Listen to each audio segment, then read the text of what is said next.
در نزد روزانه باشد شمار یوم شلیشی.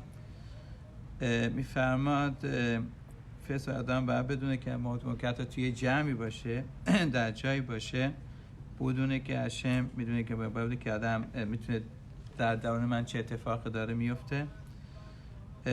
تنها کسی که به اصطلاح کسی که میتونه خوبی بکنه به من فقط خدا هستش. کسی که میتونه من رهایی بده از مشکلاتم فقط هشم هستن. پس بابا میگه therefore میگه اگر توی جمعی هستی از اینکه بیادم چیکار کنی با هشم راز و نیاز بکنی، میگه که عیب ندونه نگه که میشه با خدا باید صحبت بکنم تو دلم باید میگه نه هشم میگه که تو دلش من چه اتفاقی میفته و therefore میگه نباید جادو که جمعی که اطراف هستن یه مثل حائل باشن بین تو و خدا. نه، میتونه تمام نیت تو مدیتیت بکنی توی جمع که باشی، الان میخواد برمیسا باشه، عروسی باشه و میگه که چی؟ میگه هم که در پاسو میفرماد خیاشن که من در جوش همیشه هستم، شویتش لگدی تامی داشتم همیشه در مد نظر دارم و داشتم به ابراهیم میگه ای طرف در جلوی من برو و چیکار کن و من سلوک بکن و چیزی که کاری که میخوای انجام بدی که حرفی که میخوای بزنی به من بگو. اوکی، میم سر بحث بعدی میگه که اگه آدم 2 زن داشته باشه، یکیش دوست داشته، یکیش که دوستش داشته، یکیش که بسیار دشمنشه، آیا میتونه رها بکنه نظرش باشه به کسی که دوستش داره و کسی بکنه که کسی که دشمنشه؟ حالا بعد میگه چی به چی میتونیم تشویش بکنیم؟ میگه آدم 2 تا زن آدم که یکیش به اصطلاح چیز هستش تورای آدمی که مثل یه زنی هستن که همراه آدم هستن که همیشه خوبی ما رو میخواد. میگه بهتره خواهد تنخی اتاق تو در پاسخ نشه که در طور موقع که در زندگی داری راه میری راهنماییت میکنه که راه سازی تو زندگی چی هستن، تو رهایی میده، کمک به رهایی بده از هر گونه چیزه، از هر گونه پرابلمی که داشته باشه، از بهت کمک میکنه برای پرناسا. در شب از تو محافظت میکنه از مزیقین و میگه به قصه تا میتونستی خیلی پاسخ میگه موقعی که بیدار میشید بعد کلام تو با تورا باشه.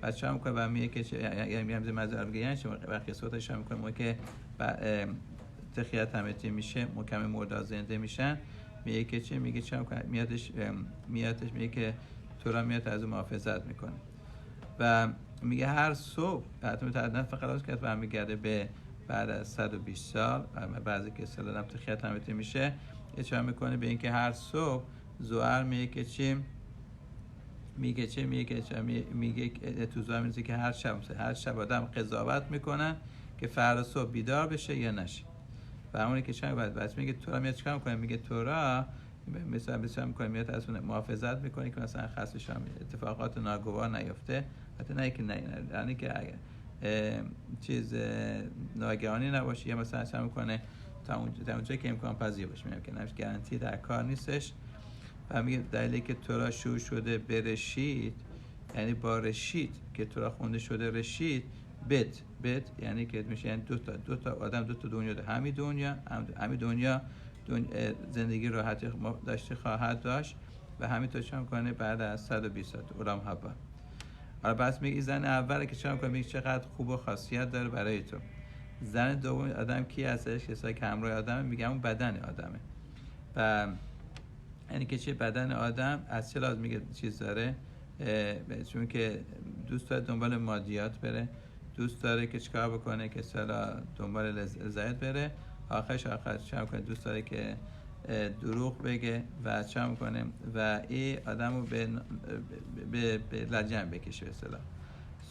هشم دستور داره که چه کنه بعد تا به اون زن اصلیش باشه که تو رو دوست داره، واسه خوبی تو رو میخواد که همون تورا باشه و در تورا تو علاقه اومده که چیکار کنه که آدم پدر از اونی که بچهش میکنه صحبت کردن تورا سیبالانو بهش تو دانش بذاره، مدنی رو یاد بذاره و میگه که چه و میگه شو که تورا یه چیخونه بزرگی خواهد بود، چون که ایام شبابیم هستن، ایامی که آدم باید خودش کار خلاف جوانی رو فیکس میکنه. میگه که چه کنه آدم میگه که از تورا ول نکنه.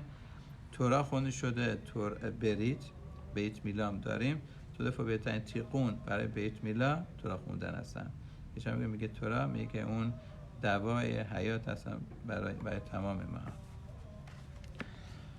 اوکی. میم سلاخهای قدیش. اوکی. راما می نویسه که موقع قدیش میگه باید وایسی. ما بس ما از مثل ما سفاردی ها که چه میکنیم اشکنازی ها بس خیلیشون وای میسن ولی میگه رسم ما سفاردی هستن که چه میکنیم ما میشینیم. دکورشه که فقط گاهی وقتا هستن که آدم چه کنه باید وایسه موقع قدیش. اوکی. اگه اصلا چه کنه آدم از ما که داشتن قدیش شروع میکنن شروع که میکنن مثلا شما وایسادی هستید دیگه باید چه کنه بعد به حرمتش باید وایسی. بعد چه کنه چون که الان دیگه شروع که وایسادن دیگه بشینه میگه این بی احترامی حساب میشه. So therefore یه چیزی که صحبت میکنه در مورد کسی که اگر نفر میخواد برای قدیش وایسه چیکار باید میخوام وایسم و وایسه میگه که چه این کاری نکنه. اینو چون که همه جماعت نمیکنه فقط شما میخواد وایسه میگه این یه کمی ناجوره میگه که مثلا چقدر فکر کنه آدم چه صدیق هست. اگه معلولیت داره نمیتونه باشه قدیش هم بعد بزنه. ایز اوکی. بشین نشسته بگه. کسی که مثلا تو ویلچر باشه اومده کنیسه ازتون ویلچر باشه اسفن میتونه بگه. بعد میفرماد کسی که صحبت میکنه اگه مثلا فرض کنید اگه آدم نشسته بعد فرض کنید پدرش میاد جلوش که معمولا جلوش وای میسه. اگه فقط مثلا پدرش هستش یا رابش هستش مثلا میاد اگه فقط اینجوری فقط چی میگن یه سه سر تکون میده میگه میتونه بشینه نشسته مسئله نیست. ولی اگه واقعا وایساد مثلا گفت یک خلاص میره راه پدر اومد تو راه اومد تو اگه وانس که بلند شده میگه شما دیگه بچه‌ها اینجوری باید وایسید تا آخر قدش. اوکی. now که چی ها باید نفر که میره تو میان اشکنازیا وای میسن. اشکنازی میگن وای میسن میگه که آرابادیسونش که شما باید وایسید میخواه نشای رسوا همرنگ جماعت. پس اگه همه وای میسن شما وایسید.